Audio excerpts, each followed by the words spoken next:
మన ప్రభువును రక్షకుడైన దేవుని పరిశుద్ధ నామమునకు స్తోత్రం కలుగునుగాక. ఆమేన్.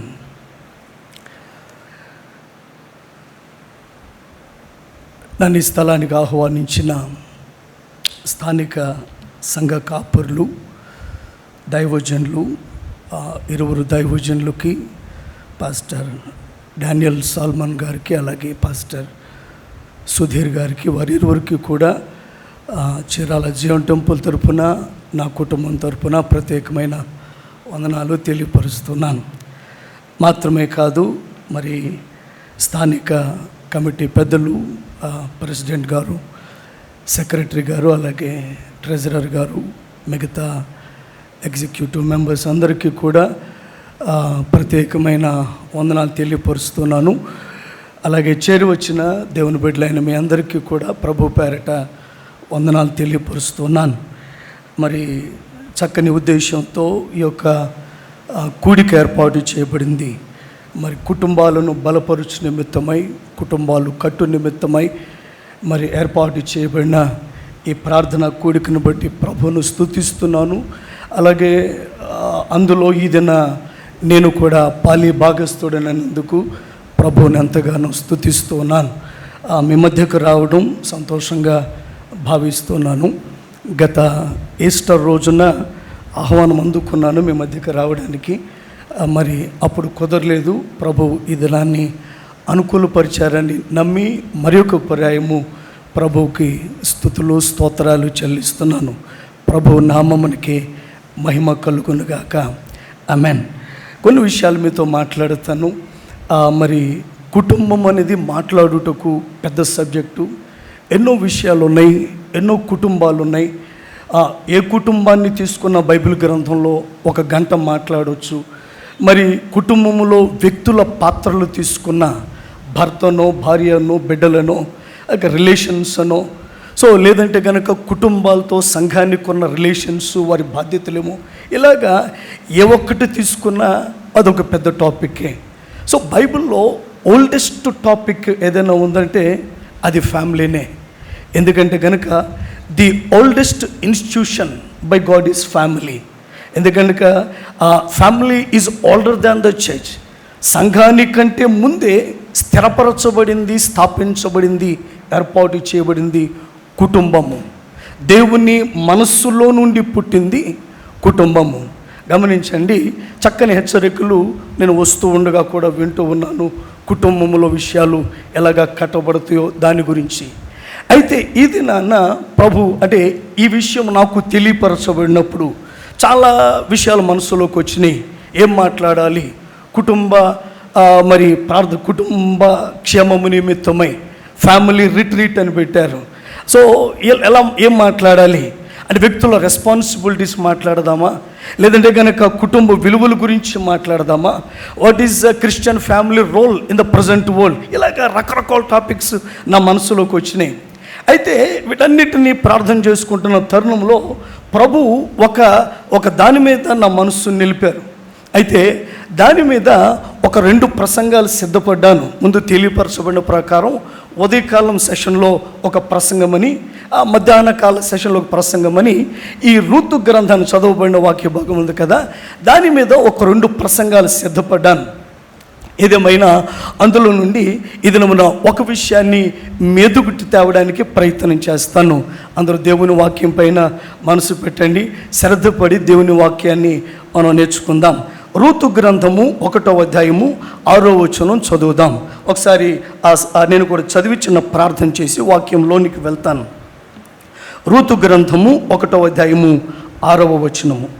వారికి ఆహారమిచ్చుటకు యెహోవా తన జనులను దర్శించెనని ఆమె మోయాబు దేశములో వినెను గనుక మోయాబు దేశము విడిచి వెళ్ళుటకై ఆమెయు ఆమె కోడండును ప్రయాణమైరి.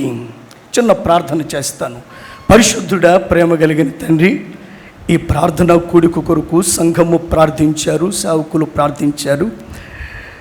నేను కూడా వ్యక్తిగతంగా కొద్ది సమయం ప్రార్థించగలిగాను. ఏదేమైనా ప్రార్థించిన తీరున ఈ కార్యక్రమాన్ని మా అందరిటికి తీసుకొచ్చినందుకు కొరకే మీకు నిండు వందనాలు చెల్లిస్తున్నాం. అలాగనే ప్రభా, ఇదిగో నాయన ఈ స్థలంలో నిలిచిండుకు మీ సేవకుని కృప చూపారు, అందుకొరకే మీకు వందనాలు. మీ వాక్యమును మాట్లాడబోతుండగా మాతో మాట్లాడమని అడుగుచున్నాం తండ్రి. ఇదిగో ఈ చదవబడిన వాక్య ధ్యానము మా అందరికీ, రెండవదిగా ఈ కుటుంబాల దీవెన కుడి కొరకు వచ్చిన బిడ్డలందరికీ దీవెనకరంగా ఉన్నట్లుగా కృప దయచేయండి. తద్వారా మేమందరము బలపడినట్లు కృప సమృద్ధిగా అనుగ్రహింపచేయండి. మాట్లాడుచున్న నేను విట్టువాడినని మనసారా ఒప్పుకొనుచున్నాను. బలపరిచి వాడుకునండి. బిడ్డలందరి అంతరంగాలు, వారి కుటుంబ జీవితాలు మీరు ఎరుగుదురు గనక తద్వారా దాని నిమిత్తమై మీరు మాట్లాడమని అడుగుచున్నాను. ఏదేమైనా మీ సహాయాన్ని మిక్కిలిగా కోరుకొనుచున్నామయ్యా. వాక్యం ఇది మాట్లాడేవారు మీరు, మీ సహాయం మీరు మాట్లాడమని వేడుకుంటూ, మమ్మును మీ ఆత్మ అధ్యక్షతకు నడిపింపుకు అప్పగించుకుంటూ యేసు శ్రేష్ఠ నామంలో ఈ మనవులు అడిగి వేడుచున్నాము తండ్రి, ఆమేన్. దేవుని బిడ్డలారా, ఈ చదవబడిన వాక్యాన్ని మొదట ఆ వచనాన్ని మీకు పరిచయం చేసి దాని అర్థాన్ని మీతో మాట్లాడడానికి ప్రయత్నం చేస్తాను. ఈ వచనము ఇలా వ్రాయబడింది: వారికి ఆహారమిచ్చుటకు యెహోవా తన జనులను దర్శించెనని ఆమె మోయాబు దేశములో వినెను గనుక ఆమెయు ఆమె కోడండ్రును మోయాబు విడిచి వెళ్ళుటకై ప్రయాణమయ్యారు అని ఈ వచనములో వ్రాయబడింది. సో ఇలా వ్రాయబడుతుంది, దేవుడంట ఆ జనాంగానికి ఆహారం ఇవ్వడానికి వారిని దర్శించాడంట. దర్శనమిచ్చినప్పుడు ఆమెయు ఆమె కోడండ్రు అని వ్రాయబడింది. ఎవరి గురించి ఈ వచనం ప్రస్తావిస్తుందంటే నయోమిని గురించి ఈ వాక్యము ప్రస్తావిస్తుంది. ఆమెయు అనగా నయోమియు ఆమె కోడండ్రును ఈ యొక్క అప్పటికి వారు నివాసం ఉంటున్నటువంటి మోయాబు దేశము విడిచి వెళ్ళడానికి ఎందుచేత? ఎందుకంటే గనక ఈ నయోమిది ఇశ్రాయేలు దేశములోని బెత్లెహేము ప్రాంతము. ఆమె మోయాబుకు వచ్చి 10 సంవత్సరాలు అయిపోయింది. 10 సంవత్సరాలు అయిన తర్వాత తన స్వగ్రామమైన బెత్లెహేము మరలా సమృద్ధి పొందిందని వార్త విన్న కారణం చొప్పున ఆమె ఆ మోయాబును విడిచి వెళ్ళుట కొరకై బయలుదేరింది. ఆమెతో పాటుగా ఆమె కోడండ్లు ఇరువురు కూడా బయలుదేరి వెళ్ళారని వాక్యం మాట్లాడుతుంది. సో దేవుడు దర్శించాడు, వారికి సమృద్ధినిచ్చాడు. ఈ వచనంలో మొదటి భాగం. ఆ వార్త విన్న నయోమి ఆమె కోడండ్లు ఇద్దరు ఆ మోయాబును విడిచి వెళ్ళడానికి వారు ప్రయాణం సమకట్టారు. ఇది ఈ వచనములో ఉన్నటువంటి సారాంశము. రైట్, చాలా జాగ్రత్తగా ఈ మాటలు వినండి. ఈ రూతు గ్రంథము మొత్తం 4 అధ్యాయాలు ఉంటాయి, 84 వచనాలు ఉంటాయి. చాలా చిన్న పుస్తకం. ఒకవేళ బైబిల్ క్రమంగా మనం చదువుకుంటూ వస్తే ఈ ఎక్స్పీరియన్స్లోనికి మనం వెళ్తాం. ఎందుకంటే దీనికి ముందు ఉన్నటువంటి న్యాయాధిపతుల గ్రంథం అంతా ఇశ్రాయేలు ప్రజల అవిధేయతను బట్టి దేవుడు శిక్షించటము, వారు శిక్షను బట్టి ప్రార్థించడాన్ని బట్టి దేవుడు మేలు చేస్తే మేలును బట్టి మరలా తప్పిదములోనికి దిగిపోవటం, దేవుడు మరలా ఏదో ఒక కీడుకు వారిని అప్పగించటం, ఇలాగా వారు కీడులోనికి మునిగిపోతున్న ఈ పరిస్థితులు, యుద్ధాలు, హత్యలు, ఇలాంటివన్నీ ఒక గంభీరమైన వాతావరణం కనబడుతుంది. అంటే ఒక రకంగా చెప్పాలంటే గనక ఈ న్యాయాధిపతుల గ్రంథం చదువుతున్నప్పుడు అంటే బుర్ర హీటెక్కిపోతుంది అన్నట్లుగా అనిపిస్తుంది. ఆ తర్వాత వెంటనే ఉన్నటువంటి ఈ ఋతు గ్రంథాన్ని చదువుతుంటే ఎలా ఉంటుందంటే గనక ఎడారిలో ఒయాసిస్ వలె మంచి ఎండలో ఒక చెట్టు నీడకి చేరి ఒక చెంబుడు చల్లటి నీళ్లు తాగినట్లుగా ఒక కూల్ అనుభవం వస్తుందన్నమాట. ఎందుకనక ఒక చక్కని వాతావరణం, ఒక చల్లని చలి వాతావరణంలో ఒక వెచ్చని టీ తాగితే ఎలాంటి ఒక కంఫర్ట్ ఫీలింగ్ ఉంటుందో, న్యాయాధిపతుల గ్రంథం చదివితే, వరుస క్రమంలో బైబిల్ చదివితే, న్యాయాధిపతుల గ్రంథం చదివి ఋతు గ్రంథంలోకి మనం వస్తే కనుక ఇలాంటి ఒక చక్కని ఒయాసిస్ ఫీలింగ్ కలుగుతుంది. ఒక చక్కని ఫ్యామిలీ డ్రామా వల్లే మనకి ఈ యొక్క మరి గ్రంథం మనకు కనబడుతుంది. రైట్. సో ఈ చిన్న గ్రంథములో మనకు మన కుటుంబాలకు సంబంధించిన అనేక విషయాలు దేవుడు దాచిపెట్టు. ఈ 2 దినాలుగా కేవలం మీ కొరకు ఈ విషయాన్ని ధ్యానం చేస్తున్నప్పుడు మాట్లాడే ఒకటి, నేను నేర్చుకుంటూ ఉన్నాను, చెప్పడానికి సిద్ధపడుతున్నాను. ఈ క్రమంలో అనేకమైన విషయాలు ప్రభు మాట్లాడారు. వాటిలో నాకు ఇవ్వబడిన సమయాన్ని బట్టి కొన్ని మిమ్ములు బలపరచడానికి మాట్లాడుతాను, శ్రద్ధగా ఆలకించండి. అయితే విషయం ఏదంటే, ఈ రూతు గ్రంథాన్ని ఎందుకు వ్రాయించాడో ఒక మాట చెప్పి ఈ యొక్క వాక్య వివరణలోనికి నేను వెళ్తాను. ఎందుకు వ్రాయించాడు దేవుడు, ఎందుకు వ్రాయించాడంటే కనుక యేసుక్రీస్తు ప్రభువారు భూమి మీద మానవునిగా రావడానికి ఒక వ్యక్తిని ఎన్నుకుని, ఆ తర్వాత అతన్ని బట్టి ఆ కుటుంబాన్ని ఎన్నుకుని, ఆ కుటుంబాన్ని బట్టి ఒక జాతిని ఎన్నుకుని, ఆ జాతిలో నుండి దేవుడు భూమి మీదకు వచ్చాడు. ఆదాము పాపము చేసినప్పుడే 3వ అధ్యాయం 15వ వచనం ఆదికాండం ప్రకారం భూమి మీదకి మానవుడిగా రావడానికి నిర్ణయించుకున్నాడు, పాప పరిహారార్థమై.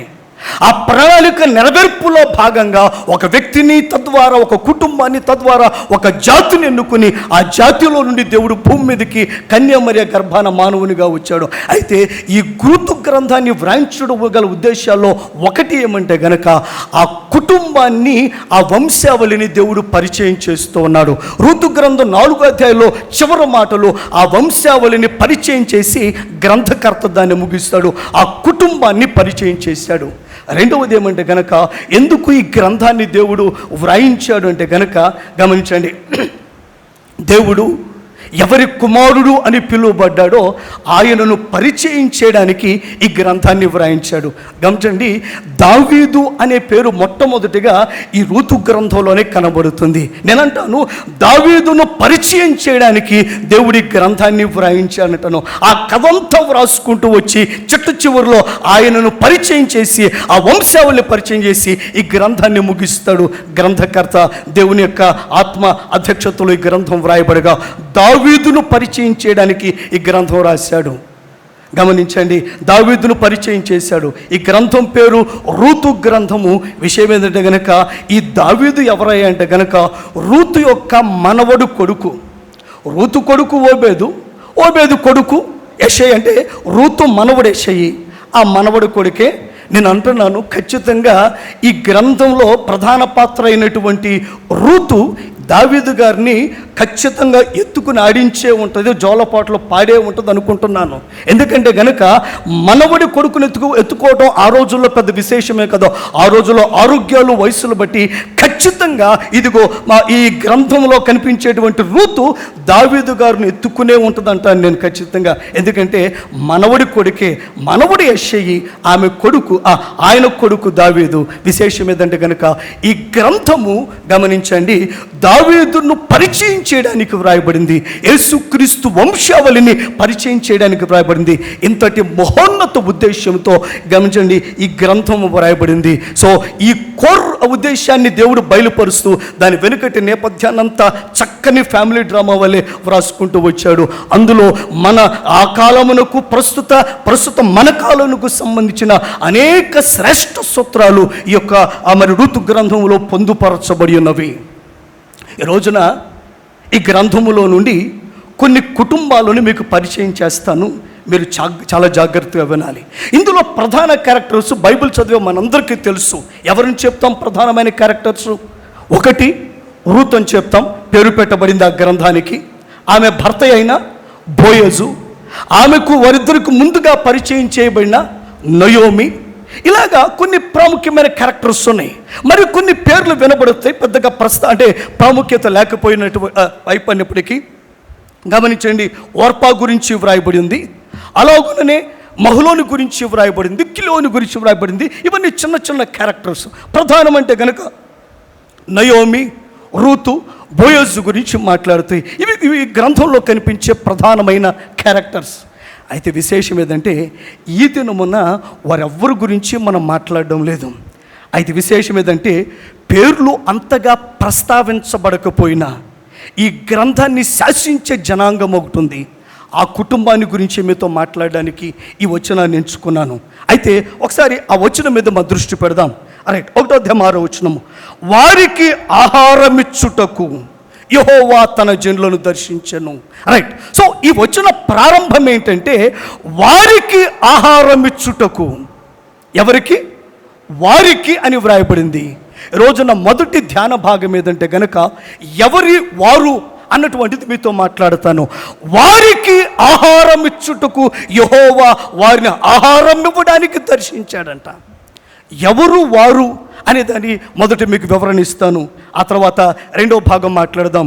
రెండు భాగాలు ఈ రోజున మన ధ్యాన భాగం. వారికి ఆహారం ఇచ్చుటకు.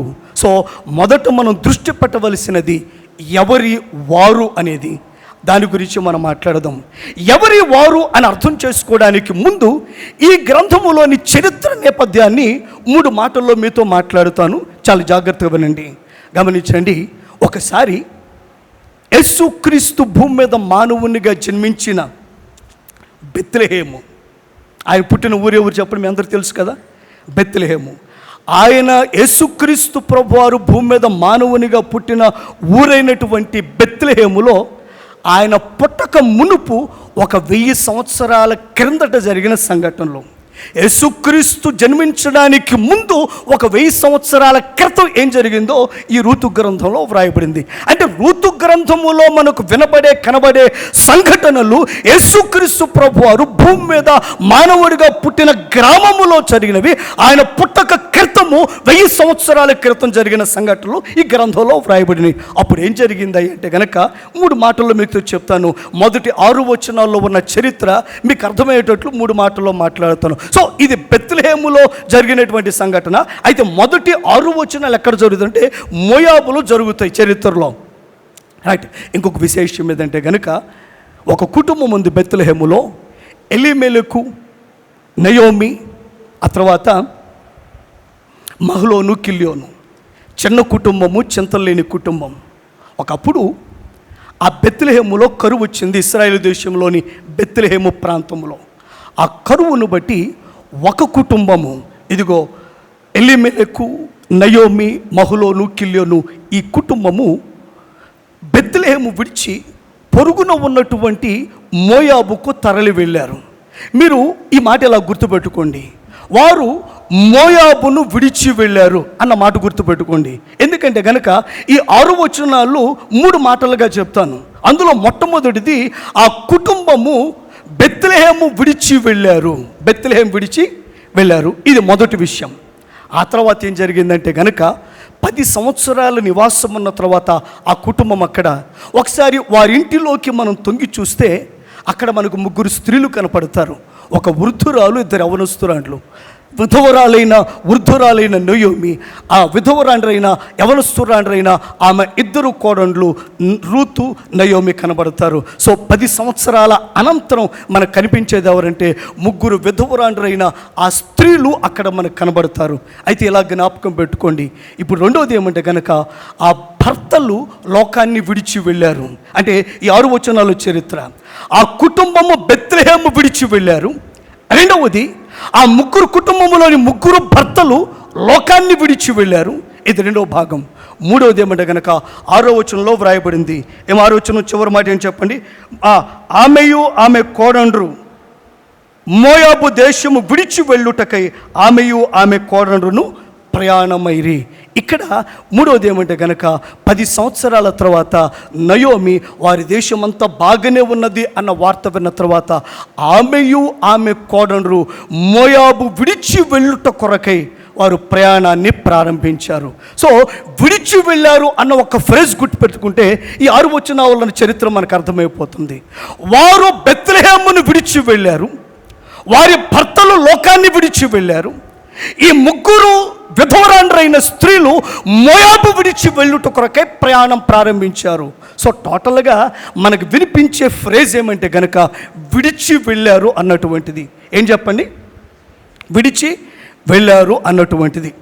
జాగ్రత్తగా. సో విడిచి వెళ్ళారు. ఈ మొదటి 6 వచనాల్లో జరిగింది ఏమంటే కనుక 3 సార్లు విడిచి వెళ్ళటం కనబడుతుంది. సులువుగా గుర్తుండాలని ఆ పదాన్ని మీకు పరిచయం చేస్తున్నాను. సో 3 సార్లు విడిచి వెళ్ళారు. బెత్లెహేమును విడిచి వెళ్ళారు, లోకాన్ని విడిచి వెళ్ళారు, వారు మోయాబును విడిచి వెళ్ళుట కొరకై ప్రయాణం కట్టారు. ఇది 6 వచనాల్లో ఉన్న చరిత్ర. రైట్. ఇప్పుడు ఏం చేద్దామంటే కనుక ఈ చరిత్ర నేపథ్యాన్ని ధ్యానించిన పెదప వారు అనే మాట మనం చూద్దాం.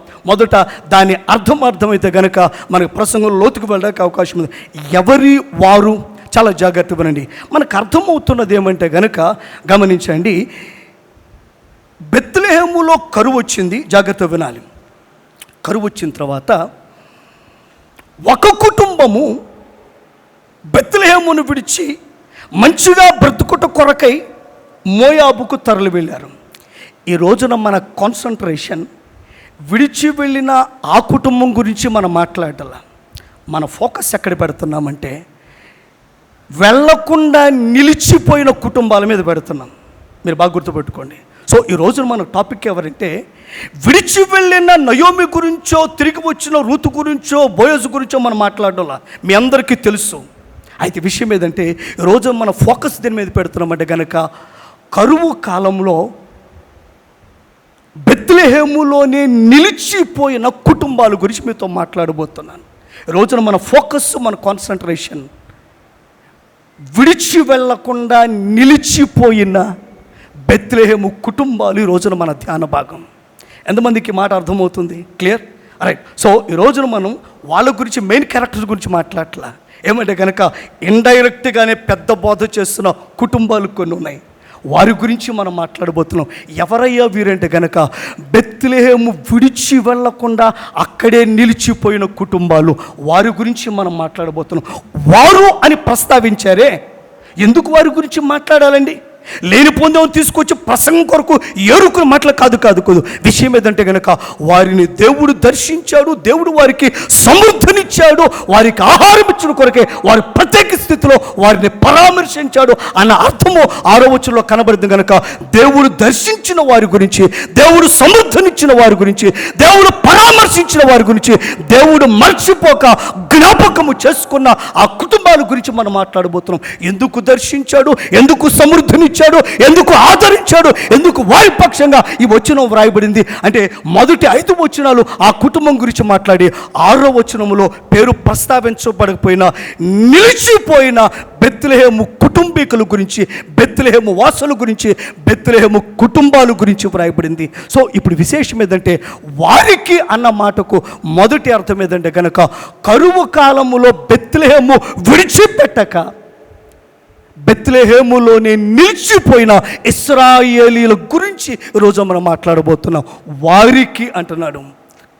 సో ఈ వారికి అనగా వారెవరు అర్థం కావడానికి 3 విషయాలు మీ మనసులో నాటుతాను. చాలా జాగ్రత్తగా ఎవరు వారు అనడానికి మీతో కొన్ని విషయాలు మాట్లాడుతాను. మొట్టమొదటి విషయం, కరువు ఎన్ని సంవత్సరాలు ఉందంటే 10 సంవత్సరాలు ఉంది. ఎన్ని సంవత్సరాలు చెప్పండి? 10 సంవత్సరాలు. లోతైన కరువు అందామా వద్దంటారా? ఏమనాలి దాన్ని? 10 సంవత్సరాలు అయితే పోనీ 1 సంవత్సరం అయితే ఏదో లేని 1 సంవత్సరం వానలు పడలేదు అనుకోవచ్చు. 10 సంవత్సరాలంటే భయంకరమైన విషయం. సో లోతైన కరువు అనడంలో 10 సంవత్సరాలు కాబట్టి ఎటువంటి సందేహం లేదు. కరువు కాలం అంటే ఎలా డిస్క్రైబ్ చేయొచ్చు, మనం ఎలా మాట్లాడవచ్చు? కరువు కాలము కడుపు కాలే కాలం, కరువు కాలము ఎదురు చూసే కాలం. ఎక్కడ ఆహారం దొరుకుతుందా, ఈరోజు ఎక్కడ, ఎలా బ్రతకాలి? కరువు కాలము పాలు లేక పసిపిల్లలు, మేత లేక పశువులు, రోదన చేసే రోదన సంబంధమైన ఏడ్పులు వినే కాలము కరువు కాలం. ఆకలితో నిద్ర పట్టడానికి భయపడి ఉదయమున లేస్తే ఎలా బ్రతకాలని లేవడానికి, నిద్ర పోవడానికి లేవడానికి భయపడే కాలం కరువు కాలం. ఇదండి కరువు పరిస్థితులలాగా ఉంటాయి. మళ్ళీ మాట్లాడుతున్న జ్ఞాపకం ఉండటం కోసం. కరువు కాలము కడుపు కాలే కాలము, కరువు కాలము ఎదురు చూచే కాలము, కరువు కాలం పసిపిల్లల పశువుల రోదనలు వినబడే కాలము, కరువు కాలము నిద్రించుటకు తిరిగి లేచుటకు భయపడే కాలము. ఈ విధంగా ఉంటుంది కరువు అంటే. ఒక 10 సంవత్సరాల దీర్ఘకాలికమైన లోతైన కఠినమైన కరువులో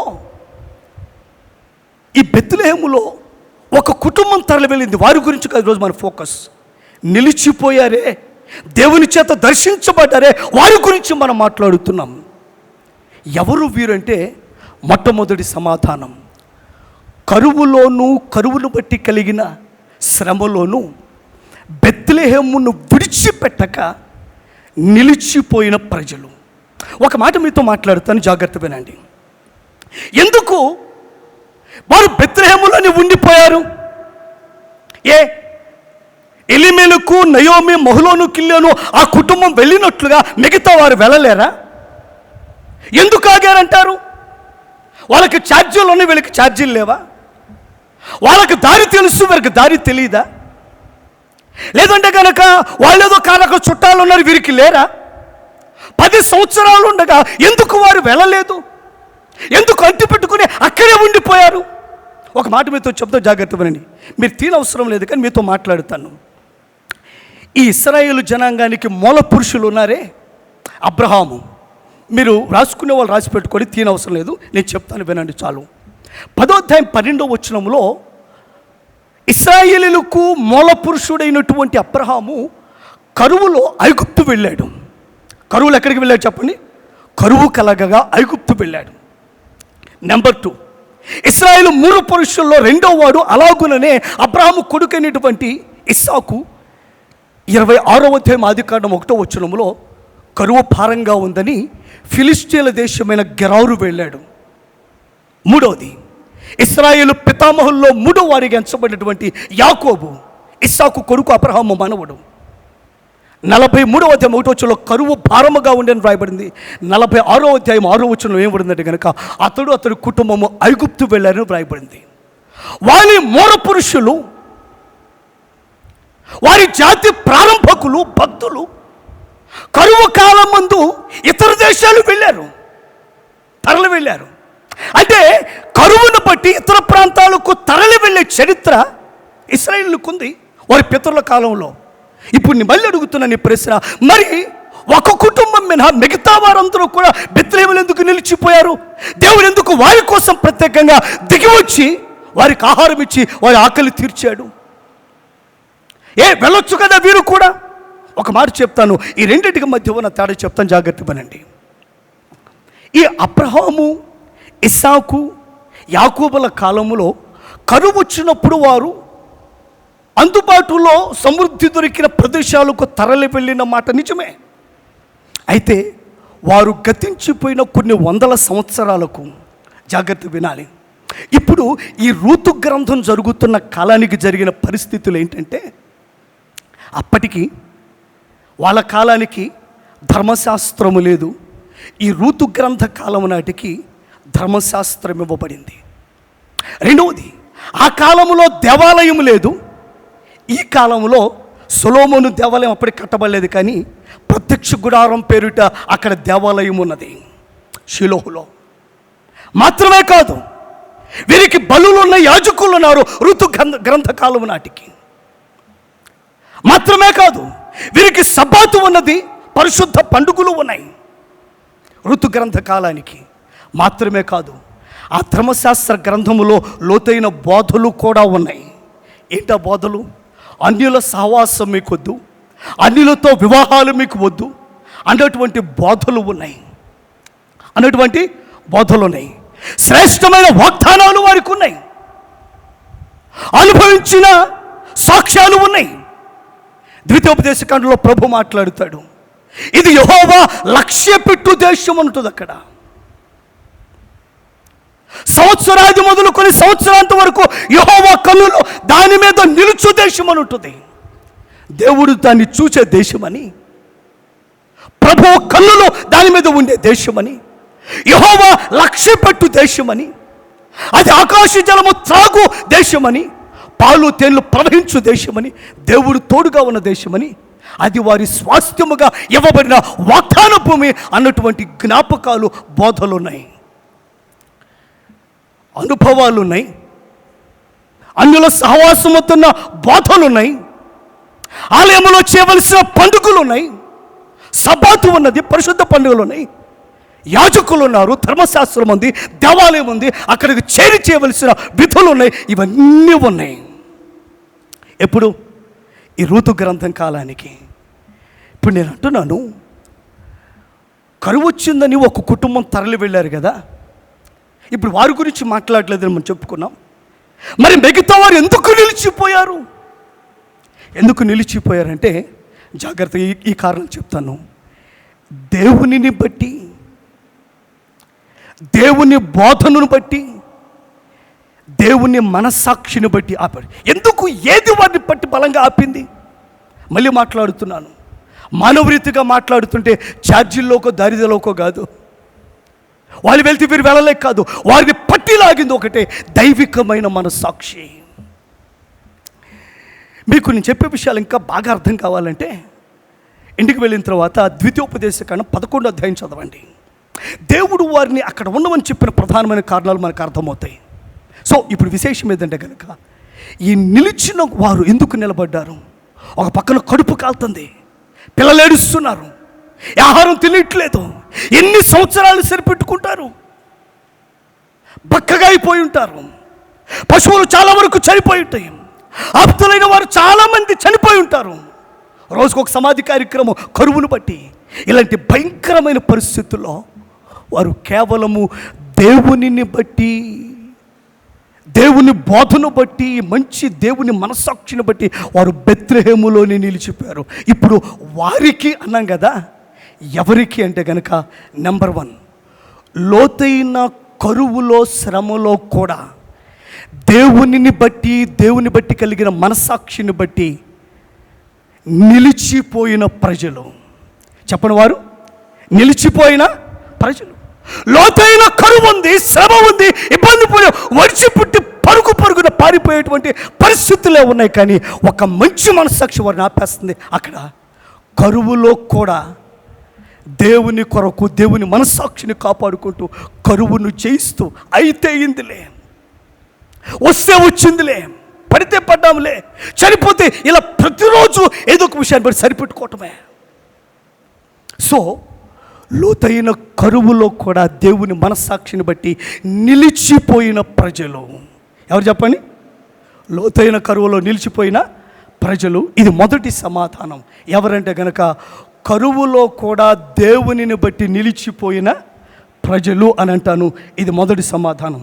రెండవది వారు ఎవరు అంటే గనక రెండవ సమాధానం ఏదో చెప్తాను.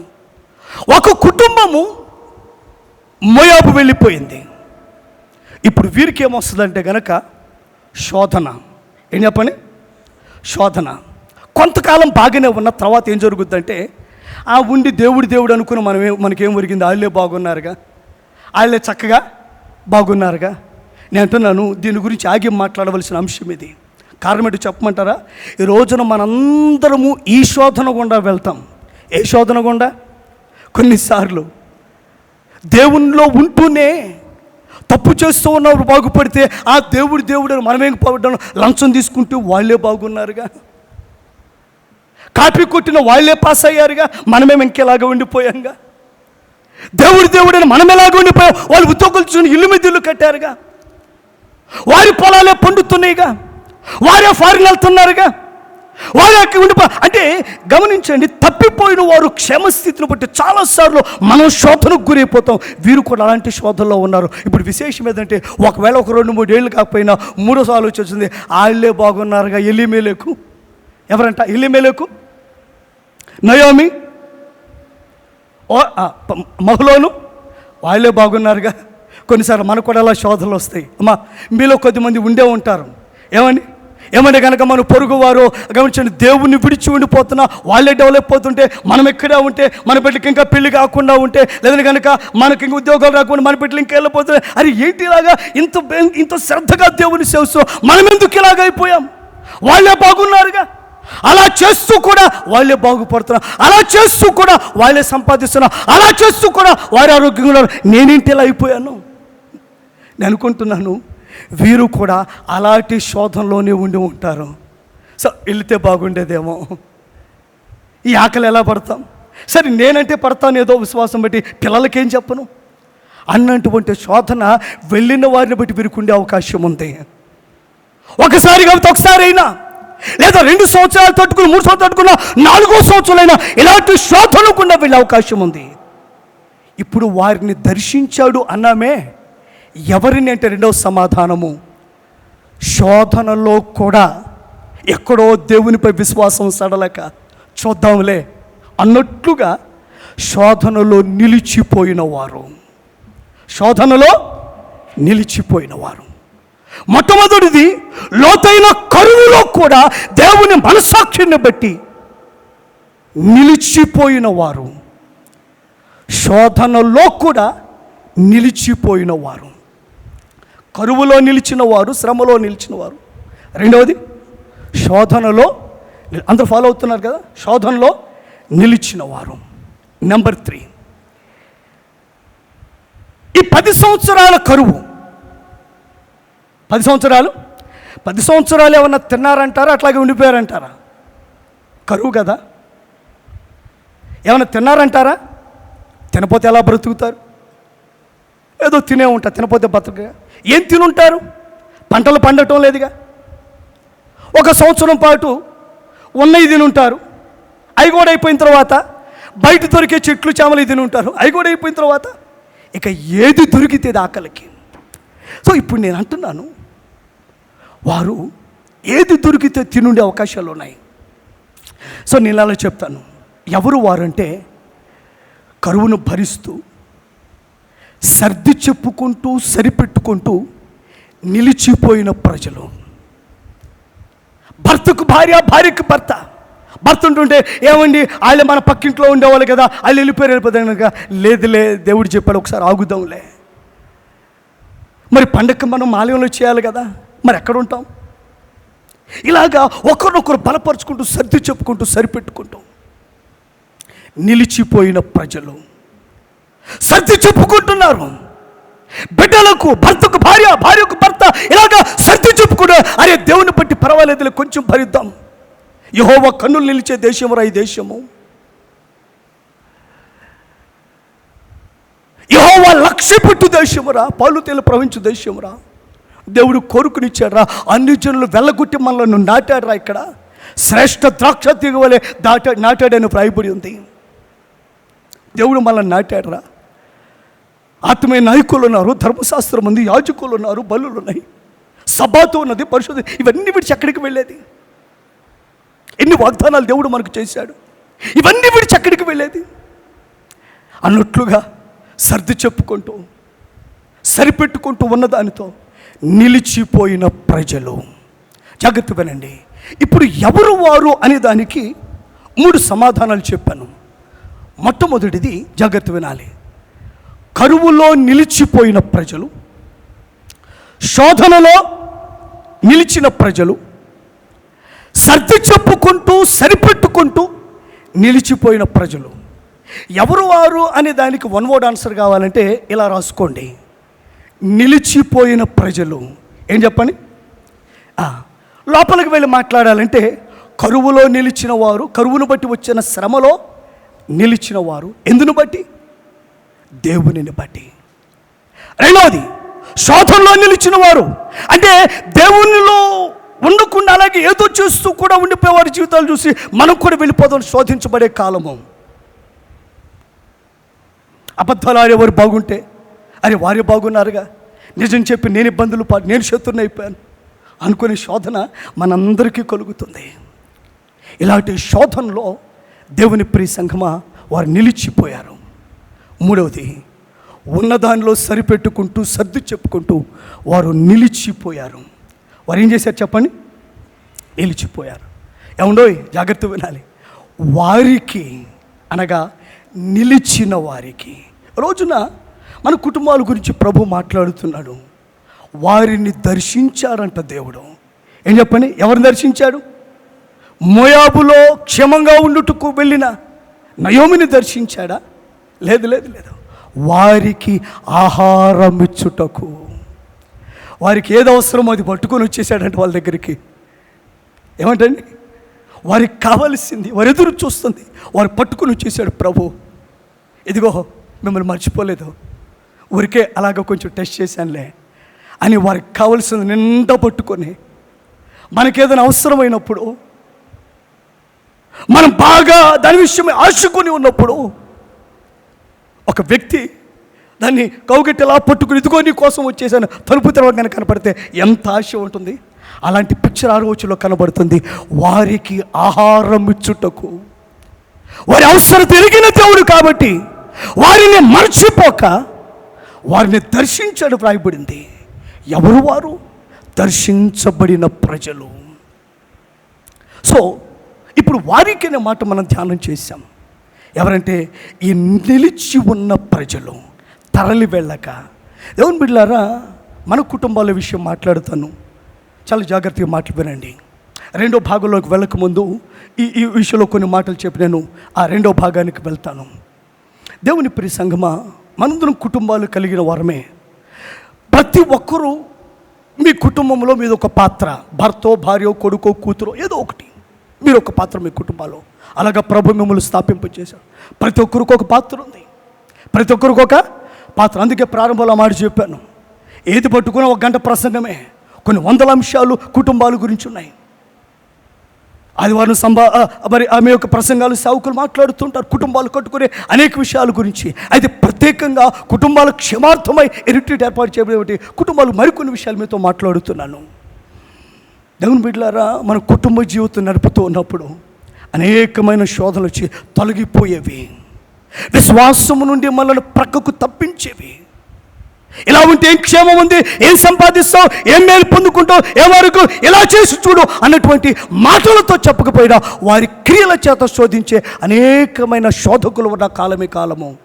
అయితే మనము మన కుటుంబాలు తొలగిపోకుండా దేవునిపై నుండి దృష్టి, ఆయనను గురి కలిగి నిలిచి ఉండవలసిన అవసరం ఉంటుంది. కుటుంబంగా తొలగిపోక ఒకరికొకరు సర్ది చెప్పుకుంటూ, ఒకరికొకరు మాట్లాడుకుంటూ, ఒకరు బలహీనపడితే మరొకరు బలపరుచుకుంటూ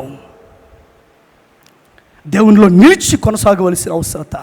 కొన్నిసార్లు కరువులలో నుండి దేవుడు నడిపించవచ్చు, శ్రమలలో నుండి నడిపించవచ్చు. అయితే ఆ పరిస్థితుల్లో కూడా వాక్య సంబంధమైన వాగ్దానాలు స్మరణకు తెచ్చుకుంటూ నిలబడదాం ప్రభు కొరకు, ఏం పర్లేదు అన్నట్లుగా నిలిచి కరువుల్లో ఇబ్బందుల్లో కూడా నిలిచి ఉండవలసిన అవసరత. ఉన్నదానితో సర్ది చెప్పుకుంటూ దేవుని కొరకున్న మనస్సాక్షితో కొనసాగవలసిన అవసరత. ఎవరు వీరంటే గనక నిలిచిన ప్రజలు, లోతైన కరువు వంటి శ్రమలలోనూ శోధనలోనూ సర్ది చెప్పుకొని నిలిచిన ప్రజలని చెప్తున్నాను.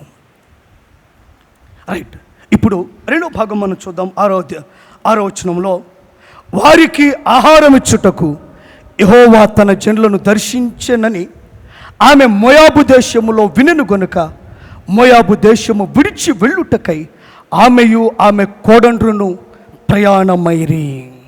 రైట్. సో ఇప్పుడు రెండో భాగం ఏదంటే, వారికి అంటే ఎవరికో మనకు అర్థమైంది. ఏం దొరికిందంట వాళ్ళకి? ఎవరు వారంటే, వన్ వర్డ్ ఆన్సర్లో నిలిచి ఉన్న ప్రజలు అని మనం మాట్లాడాం. ఈ నిలిచున్న ప్రజలకు ఏమైంది అక్కడ చూడండి, ఏం రాయబడిందంటే, ఆహారం ఇచ్చాడంట, యెహోవా దర్శించాడంట, ఆమె మోయాబు దేశములో విన్నదంట. తలల పైకెత్తండి, ఇలా చెప్తాను, ఇలా సమ్మరైజ్ చేస్తాను. టైం సేవ్ చేయడం కోసం నేనేం చేస్తానంటే టైటిల్స్ ముందు చెప్పి ఎక్స్ప్లెనేషన్లోకి వెళ్తాను. నిలిచి ఉన్నారే లోతైన కరువులో కూడా వారికి దొరికిన కృపలేంటో 3 విషయాలు మీతో మాట్లాడతాను. 1, సమృద్ధి దొరికింది. చెప్పండి అందరూ గట్టిగా, సమృద్ధి దొరికింది. 2, సాక్ష్యము దొరికింది. ఏం దొరికింది చెప్పండి? 3వది ప్రత్యక్షత దొరికింది. 3వది ఏం చెప్పండి? ప్రత్యక్షత. మొదటిది ఏం దొరికింది మర్చిపోయారు? సమృద్ధి దొరికింది. 2వది సాక్ష్యము దొరికింది. 3వది ప్రత్యక్షత దొరికింది. అవేంటో మీకు ఎక్స్ప్లెయిన్ చేస్తాను, జాగ్రత్త పనండి. మొదట సమృద్ధి దొరికింది. వారికి ఆహారం ఇచ్చుటకై యెహోవా దర్శించాడు. అందును బట్టి నేనేమన్నా అంటే వారికి సమృద్ధి దొరికింది అన్నాను. ఏం దొరికింది చెప్పండి? సమృద్ధి దొరికింది. ఈ సమృద్ధి ఎలాంటిదో 2 విషయాలు మీకు ఎక్స్ప్లెయిన్ చేస్తాను, జాగ్రత్త పనండి. ఎలాంటిది సమృద్ధి? ఎంతటి సమృద్ధి? ఈ సమృద్ధిని గురించి 2 మాటలు చెప్తాను. 1వ అధ్యాయం 6వ వచనంలో ఆమె అంటే నయోమిని గురించి మాట్లాడుతూ ఆమె మోయాబు దేశములో విన్నది అని వ్రాయబడింది. ఎక్కడ విందంట చెప్పండి? ఎక్కడ విన్నది? పొరుగు దేశములో విన్నది. ఇప్పుడు నేనంటాను, ఇశ్రాయేలు దేశములో బెత్లెహేములో ఉన్నటువంటి సమృద్ధిని గురించిన వార్త ఇతర దేశాల్లో వినబడింది. అంటే నేనంటాను, ఇతర దేశాల్లో వినబడినంత, ఇతర దేశస్తులు మాట్లాడుకున్నంత సమృద్ధి ఇక్కడ దొరికింది. ఎంతటి సమృద్ధి అంటే ఆ వార్త ఇతర దేశాలు పాకింది. దేవునికి స్తోత్రం కలుగునుగాక. ఆమేన్.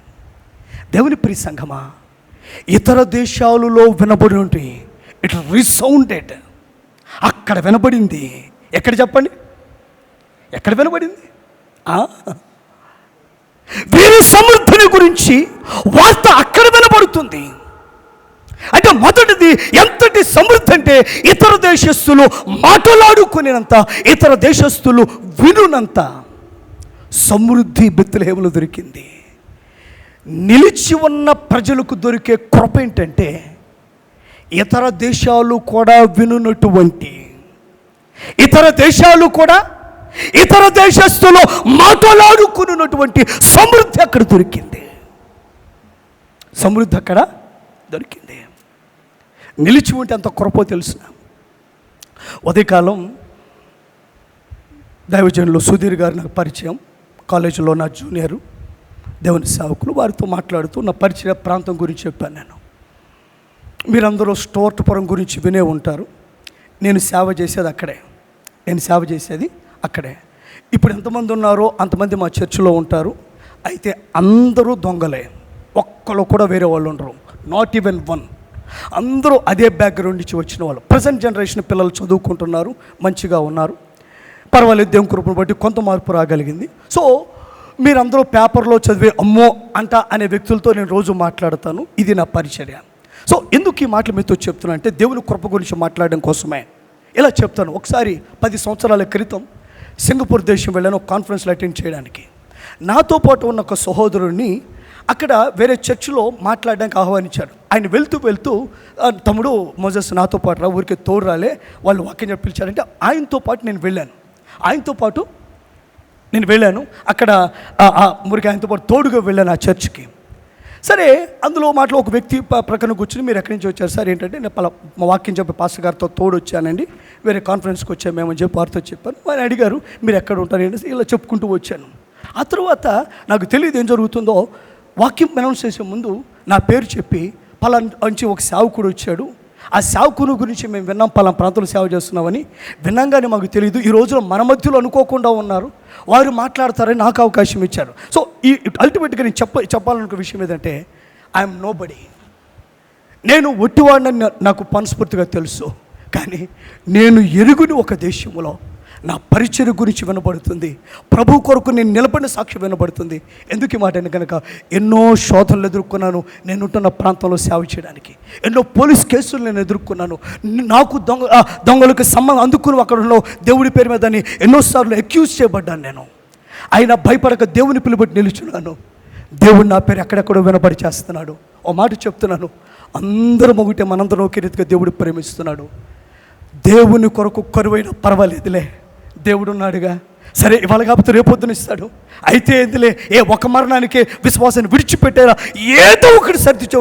జరిగిన ప్రతిసారి, ఇబ్బంది కలిగిన ప్రతిసారి, కీడు వినబడిన ప్రతిసారి సర్ది చెప్పుకుంటూ నిలబడిపోయారు 10 ఏళ్ళు. వారికి సమృద్ధి ఇస్తే అది ఎంత రిసౌండ్ ఇస్తూ ఉంటే అక్కడ కలిగిన సమృద్ధి ఇతర దేశాల్లో వినబడుతుంది. అక్కడ కలిగిన సమృద్ధి ఇతర దేశాలు మాట్లాడుకుంటూ ఉన్నాయి. ప్రియ స్నేహితుడా, దేవుని బట్టి మిమ్మల్ని బలపరుస్తున్నాను. ఒకవేళ అలా ఉండిపోయాం, దేవుడు మాత్రమే ఒక్కడికి, ఎవరికి విశ్వాసం అర్థం కావట్లేదు, అయితే నిలిచిపోయాం, పర్లేదు, అలాగే నిలబడి దేవునిలో కొనసాగు. There is going to be a day, ఒక రోజు రాబోతుంది, ఇట్ విల్ రిసౌండ్. ఖచ్చితంగా ఎక్కడో పాకుతుంది. దేవుని పేరట మిమ్మల్ని బలపరుస్తున్నాను. కేవలం నిలిచి ఉండు చాలు. ఉన్న ఇబ్బందులు ఏం కాదంటలేదు. ఒకవేళ మీలో ఒక నిలబెట్టిన బాధలు ఏంటంటే కనుక మిగతా వారందరూ బోరు నేర్చేటువంటి లోతైన సమస్యలో ఉండ ఈరోజు వర్తమాన సారాంశం ఒకటే, నిలబడినప్పుడు వచ్చిన సమృద్ధి ఇతర దేశాలు వినబడుతుంది. రెండవది ఎంతటి సమృద్ధి అంటే రూతు బోయజు పొలంలో పనిచేసింది. రూతు బోయజు పొలంలో అంటే ఇతర దేశస్తులకు ఆశ్రయమిచ్చునంత సమృద్ధి. ఏం చెప్పండి, ఇతర దేశస్తులు ఆశ్రయమిచ్చునంత సమృద్ధి. ఓ మాట చెప్తాను, జాగ్రత్త వినండి. 2 విషయాలు క్లుప్తంగా ముగించే ప్రయత్నం చేస్తాను. ఇతర దేశాలలో వినబడి ఇతర దేశస్తులు మాట్లాడుకొనున్నటువంటి సమృద్ధి. రెండవది, ఇతర దేశస్తులకు ఆశ్రయము కల్పించినటువంటి సమృద్ధి. ఇప్పుడు అంత ఉంది వాళ్ళ దగ్గర. ఇంకా ఇతర దేశస్తులు వచ్చిన ఆశ్రయం ఇస్తారు. ఏం చేస్తారు చెప్పండి? ఆశ్రయం ఇస్తాడు. శోధన వచ్చింది, గుద్దపడ్డాడు, త్రోయబడ్డాడు, నేరము మోపడు, జైలు పాలయ్యాడు, శ్రమలో నిలిచిపోయాడు. అన్ని దేశాలు యోసేపు వైపు చూస్తున్నాయంట. సకల దేశస్తులకు ఆశ్రయం ఇచ్చువాడిగా యాకోబు నిలబడి ఒక పెద్ద మహావృక్షం అయిపోయాడు. అన్ని దేశస్తులు కరువులో యోసేపు వైపు చూస్తున్నాయి. There is Joseph. ఆయన వల్ల మనం నిలబడతాం, బ్రతుకుతాం. రండి యోసేపు దగ్గరికి వెళ్దాం. నిలిచి ఉంటే ఇతర దేశాలలో వినబడినంత, ఇతర దేశాల్లో మాట్లాడుకున్నంత, ఇతర దేశస్తులకి ఆశ్రయం ఇచ్చునంత సమృద్ధి. అవును బిడ్డలారా, నిలిచిన వారికి దొరికే కృప వెలకట్టలేనిది, కొలువలేనిది అని చెప్తాను. You cannot count it, immeasurable. So వారికి సమృద్ధి దొరికింది. 2 విషయాలు గుర్తుపెట్టుకుంటానని మరలా చెప్తున్నాను. ఎలాంటి సమృద్ధి అంటే ఇతర దేశాలు వినునంత, మాట్లాడుకొనునంత ఒకటి. రెండవది, ఇతర దేశస్తులకు ఆశ్రయము కల్పించడం, వారికి ఆహారం ఇచ్చాడంట ప్రభు. రెండవది, దేవుని ప్రత్యక్షత వారికి దొరికింది. ఏం చెప్పండి? దేవుడు వారిని దర్శించాడంట. ఏం చెప్పండి? ఏం చేశాడంట? దాని గురించి 2 మాటలు చెప్తాను. ఎలాంటి ప్రత్యక్షత వారికి దొరికిందో. 1 మాట చూద్దాం. వారికి ఆహారం ఇచ్చుటకు యెహోవా తన జనులను దర్శించెనని ఆమె మోయాబు దేశములో వినెను. యెహోవా తన జనులను.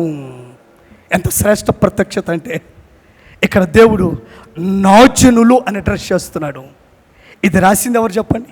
శామ్యూల్ రాశాడు. ఎవరు రాశారు? ఆయన చేత పరిశుద్ధాత్ముడు వ్రాయించాడు. దీని గ్రంథకర్త ఎవరు? పరిశుద్ధాత్ముడు కదా. ఎవరు రాశారు చెప్పండి? పరిశుద్ధాత్ముడు కదా. ఆయన తన భక్తుల చేత వ్రాయించాడు. అయితే విశేషం ఏదంటే రాయిస్తున్నాడు. సమయాలు రాస్తున్నప్పుడు ఈ మాట, పెట్టే మాట, తన జనులను దర్శించాడు. What a blessed thing. నా వారు. ఎందుకు నా వారు అంటే తెలుసా? నా కొరకు నిలబడ్డారయ్యా. శ్రమలో నా కొరకు నిలబడ్డారు.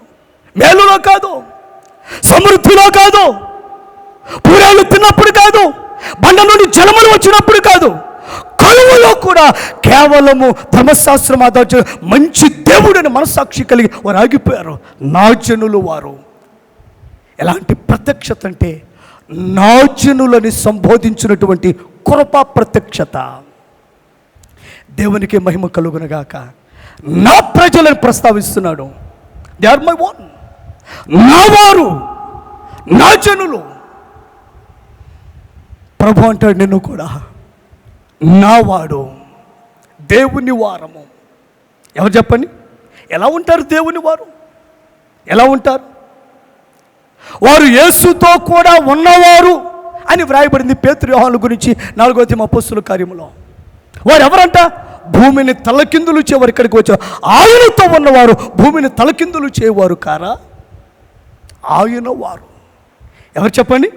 ఆయన తాలూకు. ప్రభు అన్నాడు, నా తాలూకు వాళ్ళు తన ప్రజలుగా ఎంచబడుతున్నారు, పిలువబడుతున్నారు, హక్కును చేర్చుకుని. ఎలాంటి ప్రత్యక్షత కృప అంటే కనుక నా వారు అనున్నంతగా దేవుడు తన అని ఎంచున్నటువంటి. రెండవది ఏమంటే, మీరు తినవసరం లేదు కానీ 4వ అధ్యాయంలో కొద్దిమంది స్త్రీలు, మధ్యాహ్నం అవకాశం ఉంటే ఇదే మాట మాట్లాడతాను. కొద్దిమంది స్త్రీలు నయోమిని వాదారుస్తూ ఉన్నారు. నయోమిని ఒక రకంగా ఎత్తి మాట్లాడుతున్నారు. నయోమి, చూసావా, నీ దేవుడు విడిచిపెట్టలేదు అని మాట్లాడుతున్నారు, కంఫర్ట్ చేస్తున్నారు. ఒక మాట నాకు అర్థమైంది చదువుతుంటే ఉదయకాల ధ్యానంలో. నయోమి ఫ్రస్ట్రేషన్లో ఉంది, నన్ను నయోమి అనొద్దు, మారా అని అంది. నన్ను నయోమి అనొద్దు ఏమనండి?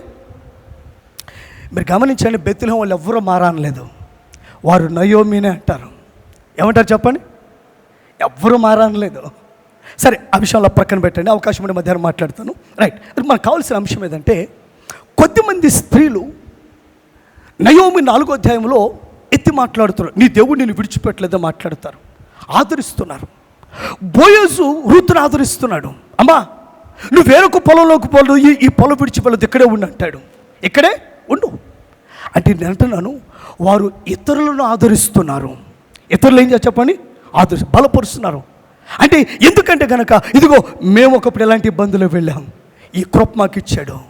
అంటే నేను అంటున్నాను, వారు పొందిన ప్రత్యక్షత, వారు ధైర్యపడి ఇతరులను ధైర్యపరుచున్నటువంటి శ్రేష్ఠ ప్రత్యక్షత, వారు పొందిన సాక్ష్యం వారు మాట్లాడుతుంటే అనేకులు బలపడుతున్నారు, అనేకులు ఆదరించబడుతున్నారు.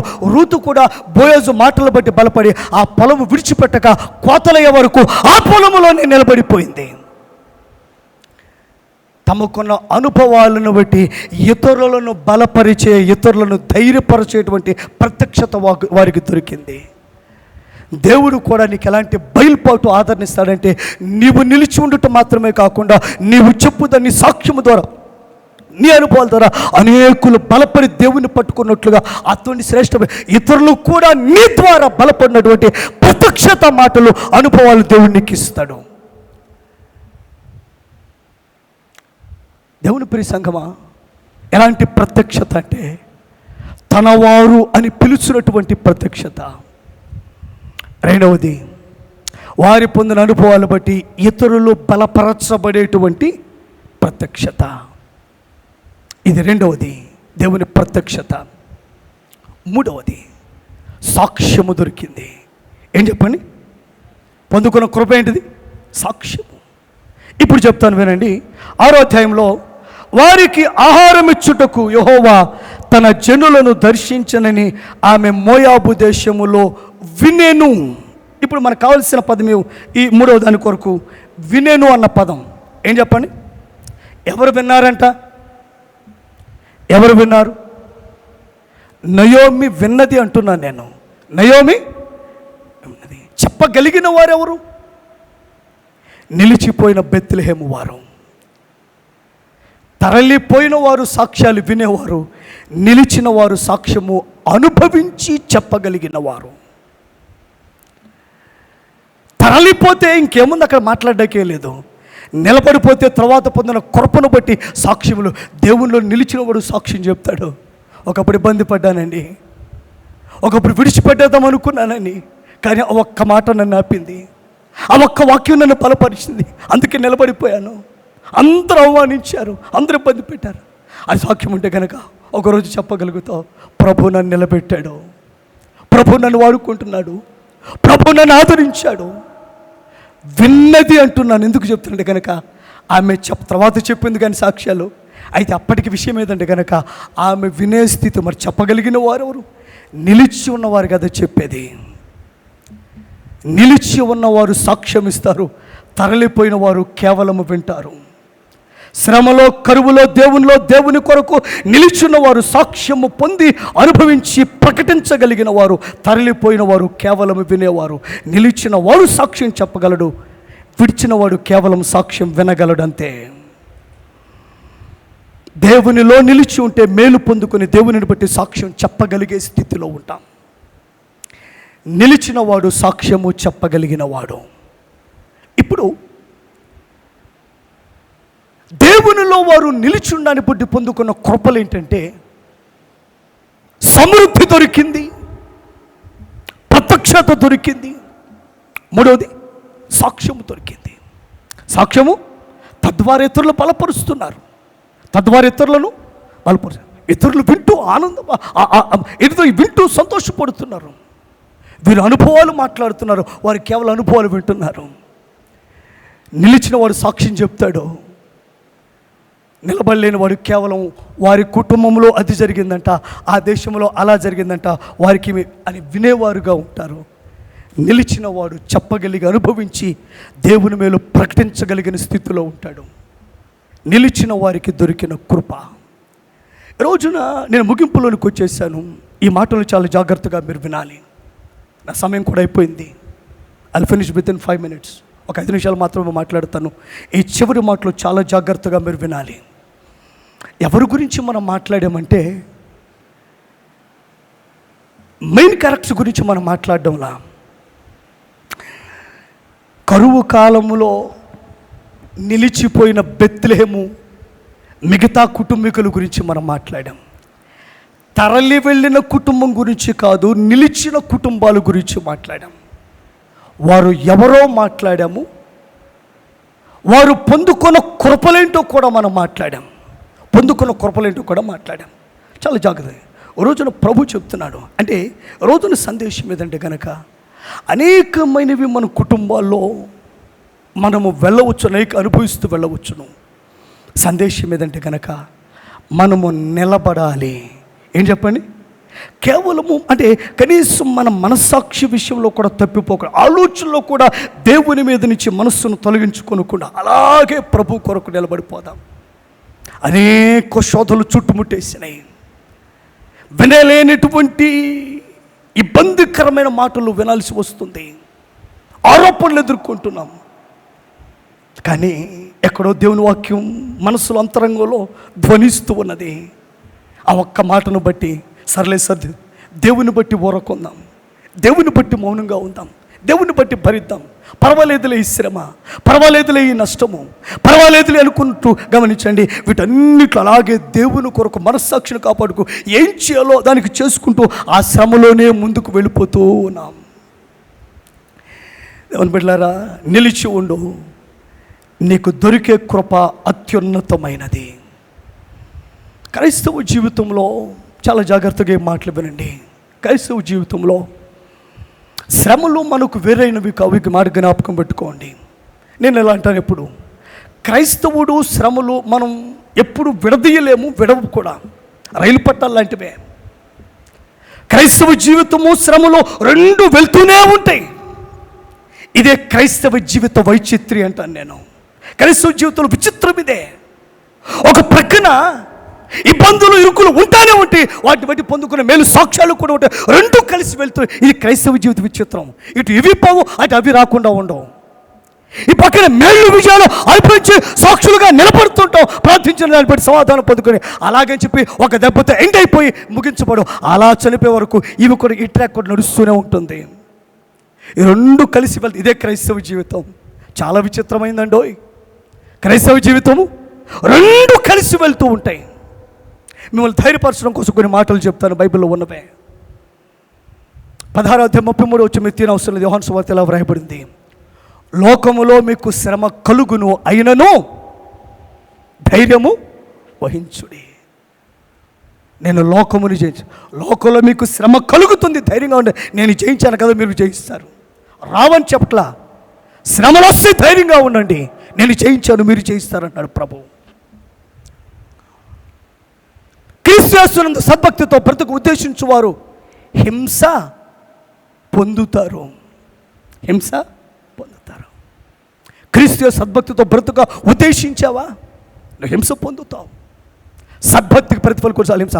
ఒక ప్రక్కన ప్రార్థించిన దాన్ని బట్టి, దేవుని కొరకు నిత్యం దాన్ని బట్టి ఆ మేలు సాక్ష్యం, ఆ ధైర్యము మన అలాగే ఉంటుంది, ఆ సాక్ష్యం అలాగే ఉంటుంది. ఈ ప్రక్కన శోధనలు కూడా ఎలా వెళ్తూ ఉంటాయి. ఈ రెండు మిక్సింగే క్రైస్తవ జీవితము. ఇవి మనకు విడిపోయావు కదా, అలాగే దేవుని మనస్సాక్షిని కాపాడుకుంటూ. అందుకే బెత్లెహేము కుటుంబాలను వారి ఇళ్ళపైన తాటాకులు ఎండిపోయినాయి. నీళ్ళు పడడానికి లేదు, ఎండకి లోపల పడుతూ ఉంది, అయిపోయింది. అన్ని కొండలు ఖాళీ అయిపోయినాయి.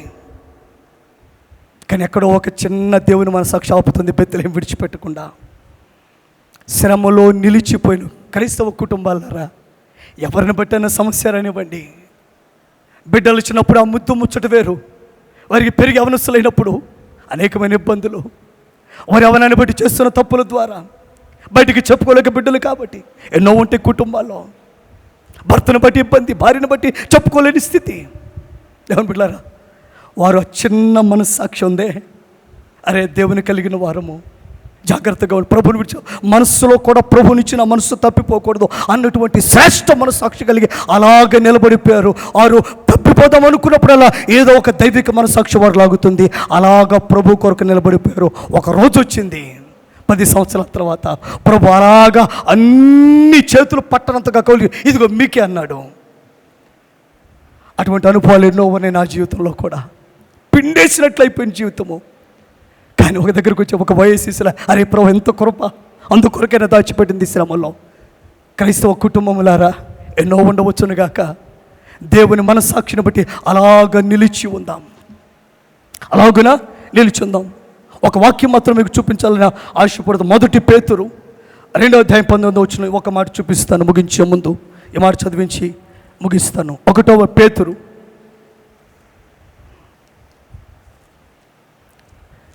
2వ అధ్యాయం 19వ వచనం. ఎవడైనను అన్యాయముగా శ్రమ పొందుచు దేవునిని కూర్చిన మనస్సాక్షి కలిగి దుఃఖము సహించిన ఎడల అది హితమగును. ఎందుకు దుఃఖం సహిస్తున్నారంట? అందరూ తీశారా? పేజ్ నెంబర్ 215 అందరూ చూడండి. రైట్. ఎవడైనను అన్యాయముగా శ్రమ పొందుచు దేవుని గూర్చిన మనస్సాక్షి కలిగి దుఃఖము సహించిన ఎడల. ఎందుకు దుఃఖం సహిస్తున్నారంట? దేవుని గూర్చి ఆ మనస్సాక్షితో దుఃఖం సహిస్తున్నారంట. ఎందుకు శ్రమ భరిస్తున్నారో దేవుని గురించిన మనస్సాక్షి కలిగి. అరే మనం కూడా తప్పిపోతే ఎలాగా? ఇంత విశ్వాసం కలిగింది పాటలు పాడి మనం కూడా తప్పిపోతే ఎలాగా? మనం కూడా నిందిస్తే ఎలాగా? అయితే ఇందులో పడదాం అన్నట్లుగా ఇతరుల నిందలు ఎదుర్కొంటూనే, శ్రమను భరిస్తూనే, నష్టాన్ని భరిస్తూ ఎత్తి చూపించుకుంటూనే కుటుంబాల్లో పరిస్థితులు బట్టి సహిస్తున్నారంట. దేవుని మనస్సాక్షి కలిగి దుఃఖము సహిస్తే అది హితమేనయ్యా. అదేమంట? హితమే, మేలే. సహిద్దాం దేవుని మనస్సాక్షితో. ఈ రోజున బెత్లెహేములో నిలిచిన కుటుంబాలు ఎలా నిలబడ్డారో, దేవుని కొరకు ఏం పొందుకున్నారో మనం ధ్యానించడం. ఇంకా కొన్ని విషయాలు మనసులో ఉన్నాయి. సమయాన్ని దృష్టిలో ఉంచిన ఇక్కడితో ముగించడానికి నేను ప్రయత్నం చేస్తున్నాను. చాలా విషయాలు నేను నా బుక్ రాసుకున్నాను. ఉదయకాల రూమ్లో కూర్చుని కూడా ఆలస్యమైంది నేను రావడం, అలాగ రాసుకుంటూ ఉన్నాను ప్రభుత్వ తలంపులని. నేను అదో సద్య ప్రసంగం మటుకు వచ్చి మీతో మాట్లాడడం లేదు. దీని కొరకు ప్రార్థించి పలు తలంపులే మీతో మాట్లాడుతున్నాను. దేవుని ప్రియ సంగమా, నేను ముగిస్తున్నాను. రోజున ఇంకా కొద్ది నిమిషాలు మాట్లాడినా ఫైనల్గా నేను చెప్పే మాట ఒకటే. మన కుటుంబాలు దేవుని కలిగిన, క్రీస్తు పేరట, క్రిస్టియన్స్ అంటున్నారు, క్రీస్తు పేరట కలిగిన కుటుంబాలు. లోకం ఇప్పుడు శోధనలో ఇంకా కొన్ని శ్రమల ద్వారా వెళ్తాం. అయితే మనస్సుల్లో కూడా దేవుని నుంచి మన మనస్సాక్షిని తప్పించుకొనక ఆయనను గురి కలిగి ఆయన వైపే చూస్తూ అలాగే నిలబడిపోదాం. వచ్చుగాక అనేకమైనవి, అనేక నిందలు విధించుగాక, శోధలు లోతైన కరువులే వచ్చుగాక. దేవుని వాగ్దానాలు, దేవుని వాక్యము, దైవిక ధర్మశాస్త్రము, వీటన్నిటిని కలిగి ఆ మనస్సాక్షిని కాపాడుకుంటూ నిలబడదాం. ఇంకా కొన్ని వచనాలు చూపించాలని మనసుంది. ప్రభు చిత్తమైతే తర్వాత ఎప్పుడైనా చూద్దాం. రోజుకు ముగిస్తాను. దేవుని బిడ్డలారా, నిలిచిన కుటుంబాలు, ఫలించిన కుటుంబాలు, దేవుని కొరకు శ్రమలో నిలబడదాం. అట్టి కృప ప్రభు మనకు దయచేయునుగాక. ఆమెన్. చిన్న ప్రార్థన చేద్దాం.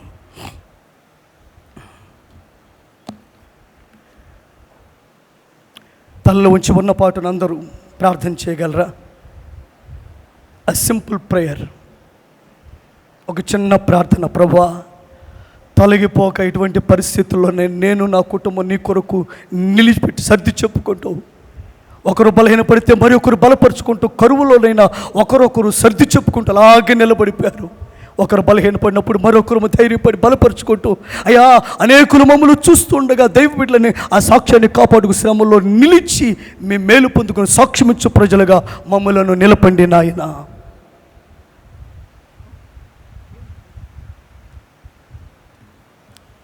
ఒక చిన్న ప్రార్థన మనసులో చేసుకునండి.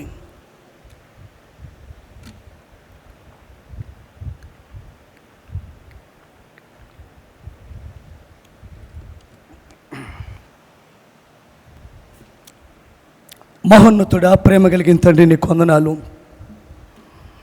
మీ దాసు నిలబెట్టుకుని మాట్లాడిన ప్రతి మాట కొరకే నీకు స్తోత్రాలు. ఈ ఫ్యామిలీ రిట్రీట్లో బెత్లెహేములో నిలిచిన కుటుంబాలను ఎత్తి చూపి వారి ఏ పరిస్థితుల్లో మీ మనస్సాక్షిని కాపాడుకునే తద్వారా ఏం పొందుకున్నారు, ఇలాగ దేశాలు వినబడినటువంటి సాక్ష్యాన్ని పొందుకున్నారు. మేము ధ్యానం చేశాం. అయ్యా, రోజున మేమే పరిస్థితుల్లో ఉన్నా మీరు అనుమతించిన ఆ పరిస్థితుల్లో మీ కొరకు నిలిచి సాక్షులుగా నిలిచే కృప దయచేయండి. మేము మీ బిడ్డలం ప్రభా, మీ పేరట క్రైస్తవులు అని క్రీస్తు పేరు పిలువబడుతున్న వారు అది దృష్టి ఉంచుకొని నిలిచి ఫలించుట కృప దయచేయండి. ఎన్నడూ ఏ విషయాల్లో మన సాక్షిలో కూడా అంతరంగంలో కూడా తప్పిపోకుండా నిలబడే కృప దయచేయమని, అట్టి మేలందరికీ దయచేయమని, మన వాక్యప్రతిలో స్థాపింపచేయమని వేడుకుంటూ కోరుకుంటూ యేసు శ్రేష్ఠ నామంలో అడిగి వేడుచున్నాము తండ్రి. ఆమేన్.